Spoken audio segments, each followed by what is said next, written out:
Menetapkan satu, pengangkatan Saudara Kaesang Pangarep sebagai Ketua Umum Dewan Pimpinan Pusat Partai Solidaritas Indonesia DPP PSI periode 2023-2028. Baru 2 hari bergabung dengan Partai Solidaritas Indonesia, putra bungsu Presiden Jokowi, Kaesang Pangarep, langsung resmi jadi Ketua Umum PSI. Usai Kopdarnas, Kaesang mengakui ia menjadi Ketua Umum PSI karena punya keistimewaan atau privilege sebagai putra Presiden Joko Widodo. Privilege? Ya privilege selalu ada, gitu aja. Ya privilege. Saya emang iya kan, kok masih diulang lagi. Pengamat politik Carta Politika Yunarto Wijaya menyebut penunjukan Kaesang sebagai Ketua Umum terkesan sebagai politik balas budi kepada keluarga Jokowi dan tak sesuai dengan citra PSI yang revolusioner. PSI disebut mengulang kebiasaan partai politik lama, yakni melibatkan sosok tertentu yang punya kekuasaan dalam menentukan kebijakan. Apakah terjemahan Jokowisme itu dalam konteks ini adalah dalam konteks nilai-nilai, atau jangan-jangan memang adalah Jokoisme itu ya, seperti sering diplesetkan juga kalau kita lihat di sosmed oleh teman-teman PSI sendiri, yang kemudian diterjemahkan secara konkret malah dalam konteks ya memang bagian dari keluarga Jokowi sendiri. Karena kalau itu yang terjadi menurut saya juga itu catatan kritis yang selama ini sering dialamatkan kepada partai-partai lama terkait dengan pengkultusan sosok tertentu dalam sebuah partai. Saya takut kemudian ini jadi role model buat partai-partai untuk kemudian berbicara siapa yang anaknya presiden memang privilege-nya lebih. Penunjukan putra bungsu Jokowi, Kaesang Pangarep yang serba kilat sebagai ketua umum membuat kaderisasi di tubuh PSI dipertanyakan. Karena sejatinya partai politik punya fungsi merekrut dan mekanisme mengkader yang baik untuk melahirkan pemimpin berkualitas. Tim Liputan, Kompas TV. Sabtu baru terima kartu tanda anggota, Seninnya Kaesang Pangarep ini sudah diangkat jadi Ketua Umum Partai Solidaritas Indonesia. Apakah kemudian ini jadi jalan instan untuk memperbesar peluang PSI masuk ke Senayan? Kita bahas Saudara petang hari ini bersama dengan Direktur Eksekutif Poltreking Indonesia, Hanta Yuda, dan juga dosen Sekolah Tinggi Hukum Indonesia Jentera, Bivitri Susanti. Selamat petang Bung Hanta, selamat petang Mbak Bivitri. Selamat petang, Nilu, Mbak Bibip. Sehat selalu. Saya ingin ke Mbak Bivitri dulu ini. Ini kilat sekali ya prosesnya. Kaesang sudah langsung jadi Ketua Umum PSI dalam waktu 2 hari saja. Padahal kalau kita lihat ADART PSI itu jelas sekali tertulis soal jenjang kaderisasi begitu. Apa yang Anda baca dari sini Mbak Bivitri? Ya, saya kira ini kita bisa sebut memang PSI itu selalu mengklaim sebagai partai modern dan penuh dengan anak muda. Tapi ternyata perilakunya sebenarnya sama dengan partai jadul begitu ya. Partai zaman dulu yang hanya memang mengkultuskan individu.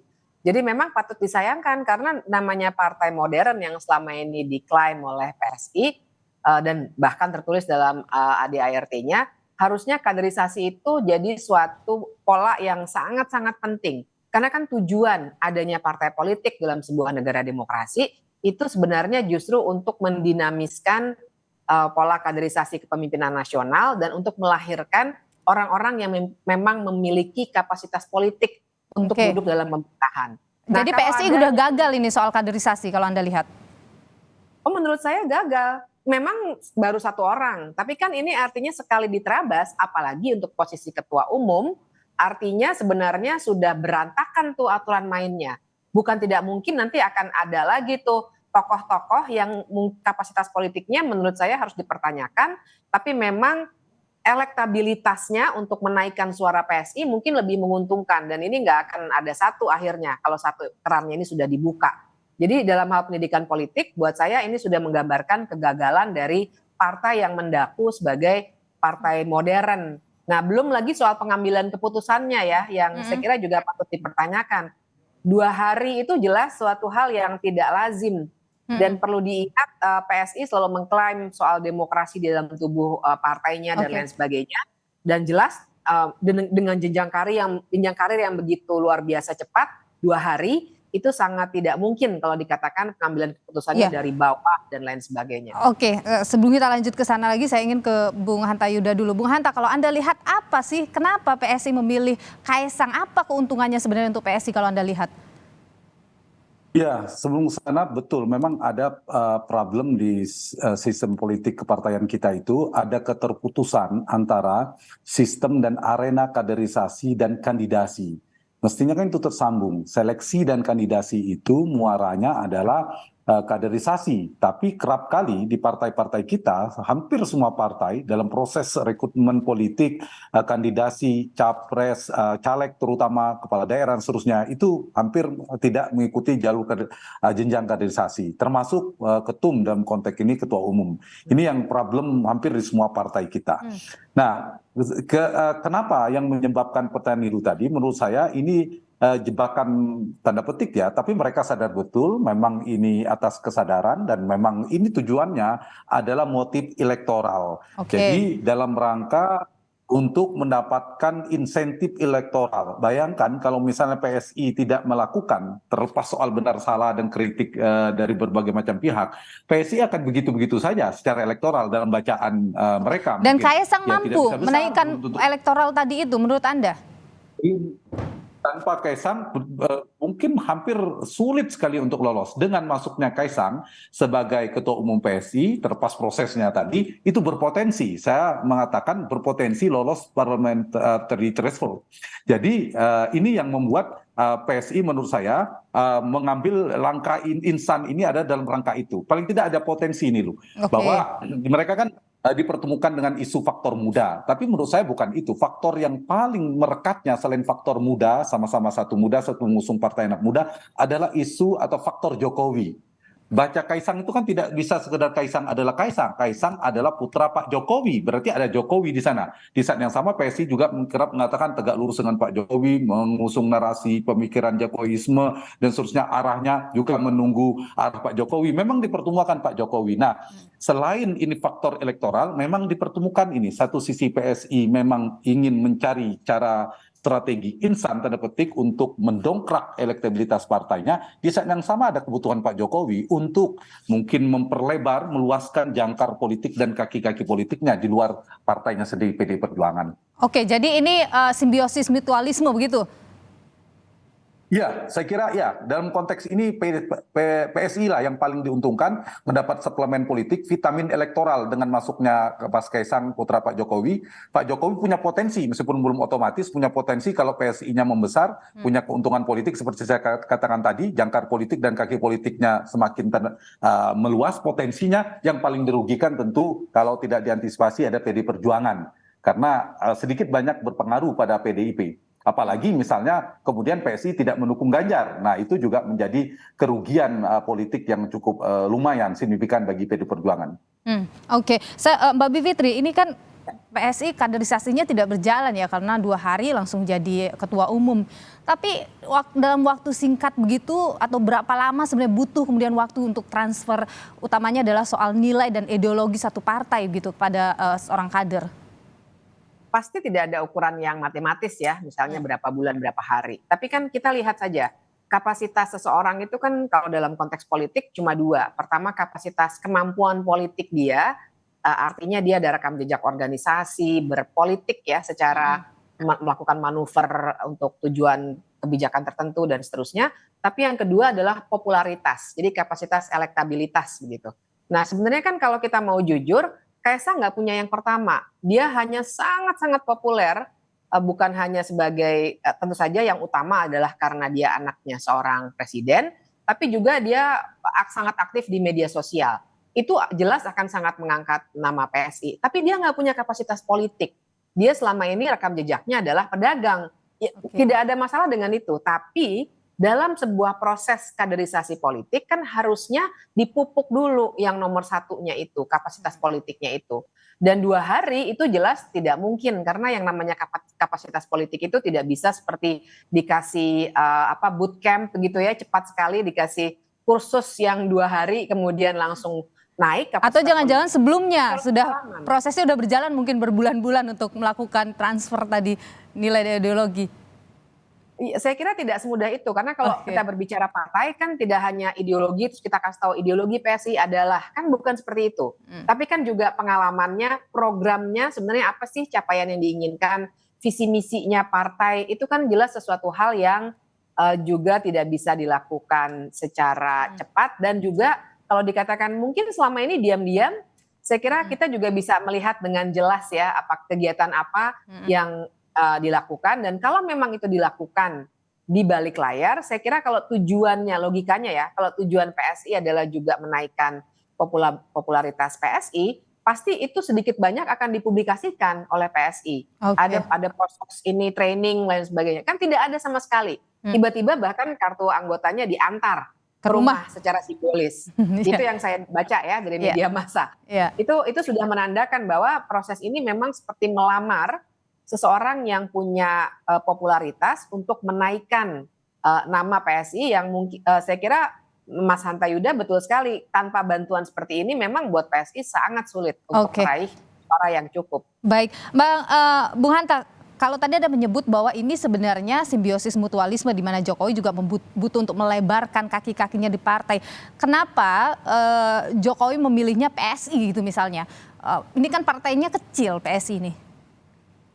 Ya, ada kebutuhan untuk membesarkan partainya itu, karena beberapa partai kan sudah jelas punya pemilik sahamnya, pemegang kendalinya, veto playernya sudah jelas ya. Kalau kita lihat di PSI ini kan struktur kekuasaan di internal PSI ini yang tertinggi kan Dewan Pembina. Di Dewan Pembina terutama veto playernya itu ada ketua Dewan Pembina Mas Jeffrey Giovanni, kita tahu, dan itu lebih mudah proses negosiasi politik dan seterusnya, lebih sederhana. Nah, di luar kita bicara tentang demokratisasi ya Mbak Bivitri dan Menilu, pastilah banyak catatan. Nah, tapi begini, kalau kita perhatikan memang kalau dari sisi Mas Kaisang ini dia punya 2 titik kekuatan sekaligus 2 titik kelemahan dengan masuk PSI ini.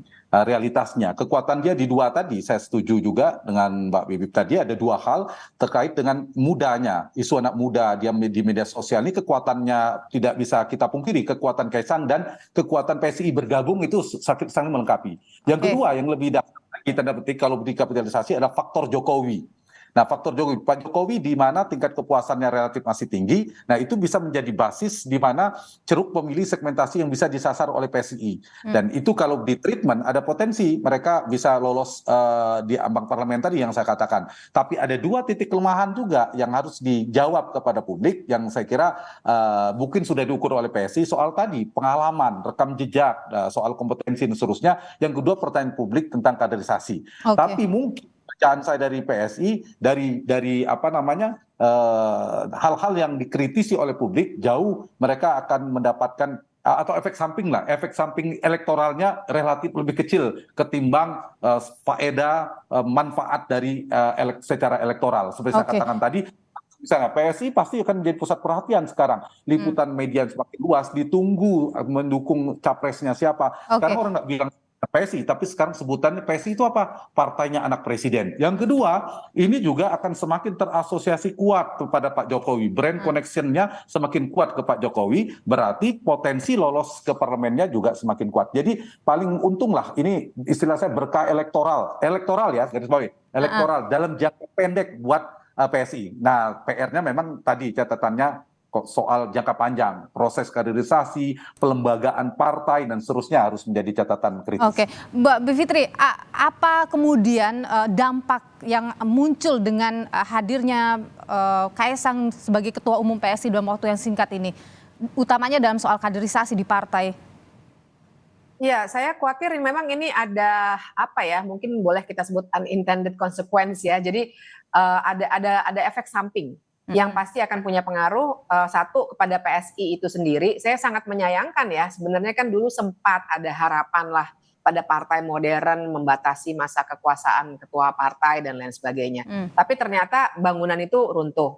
Tapi yang kedua juga dampaknya buat dunia perpolitikan kita, gitu. Karena makin hilanglah suatu gagasan bahwa partai zaman sekarang itu harus partai modern yang dikelola dengan transparan, banyak program-program yang menyentuh anak muda. Ini kan semua jadi runtuh juga gagasan ini karena ternyata lagi-lagi kita akan termina bobokan dengan yang namanya proses yang instan seperti ini. Ini luar biasa instan nih. Teman saya berseloroh katanya sekarang semua yang instan kita ganti aja jadi Kaesang gitu. Karena betul-betul luar biasa prosesnya, dan ini dampak kelanjutannya adalah dalam konteks kaderisasi politik kita, dalam membuat partai politik. Nanti kan kita punya cita-cita, oh nih partai politik nih harus dipecah nih pola-polanya. Terus kemudian pengambilan keputusannya, bagaimana anak muda bisa punya kapasitas. Nah ini semuanya akan terpengaruh karena orang jadi bisa melihat bahwa ya udah kita nggak perlu punya kapasitas politik, asal kita bisa menggantungkan dengan nama besar, kita bisa menjadi seperti Kaesang. Oke, jadi dampaknya lebih banyak negatifnya kalau menurut Anda melihat proses negatif. ini. Oke, Betul. baik. Bung Hanta, menarik juga Muhaimin Iskandar ini sempat menyinggung ya soal keterpilihan Kaesang ini, yang menyebut bahwa di belakang Kaesang itu kan Jokowi, jadi kita perlu waspada begitu. Memangnya bisa begitu cepat dan begitu mudah pengaruh itu langsung bisa muncul? Ya, saya ya. Iya, Bung Hanta. Niru. Jadi memang sangat cepat ya kalau kita perhatikan, Mbak Puan aja ingin jadi ketua umum PD Perjuangan sampai hari ini belum jadi gitu. Kemudian Mas AHY adalah paling tidak prosesnya. Mbak Yeni bahkan gagal menjadi ketua umum PKB, partai yang didirikan oleh Gus Dur, ayah beliau. Nah ini Mas Kaesang ketika bapaknya, ayahnya sedang menjadi presiden, itu yang paling istimewa. Dan cepat sekali langsung menjadi ketua umum PSI, meskipun PSI-nya tidak besar ya, masih kecil. Nah, tapi ada potensi membesar. Cuma sekarang ini tidak lagi, saya ingin jawab pertanyaan itu, tidak bisa lagi melihat PSI sekedar PSI. PSI itu sekarang adalah ketua umumnya Kaesang. Kaesang adalah putraan Pak Jokowi. Ya bahasa rakyat biasanya akan mengatakan, sebagian besar mengatakan partainya anak Pak Jokowi. Berarti punya pengaruh elektoral. Nah, pertanyaan saya, apakah Pak Jokowi membiarkan PSI tidak lolos ambang batas parlemen? Apakah Pak Jokowi tidak mensupport, kalau memberi restu ya itu normatif ya. Dan jangan lupa, ketika Pilpres berlangsung, ketika Pileg berlangsung, Panglima tertinggi, Presiden yang menjabat, yang menguasai seluruh jejaring kekuasaan, fitur-fitur kekuasaan adalah Pak Jokowi. Itu satu. Yang kedua, yang membuat efek Jokowi ini kuatnya adalah approval rating. Tingkat kepuasan pada Pak Jokowi berkisar 70% sampai 80% itu juga menjadi titik kekuatan. Ditambah jaringan politik, kepartaian dan sebagainya. Nah inilah yang mungkin Pak Muhaimin Iskandar mengatakan waspada itu, melihat Pak Jokowi juga bukan sekedar aktor politik. Pak Jokowi memiliki seperangkat jejaring kekuatan politik yang kuat dan ya punya potensi buat PSI. Itu yang membuat PSI Pak bisa nanti mungkin saja ya potensinya besar untuk lolos di Senayan, begitu ya Bung Hanta Yuda ya. Oke, baik Bung Hanta Yuda, terima kasih sudah atas pandangan Anda, dan terima kasih juga Mbak Bivitri pandangan Anda di Kompas Petang. Sehat selalu. Terima kasih.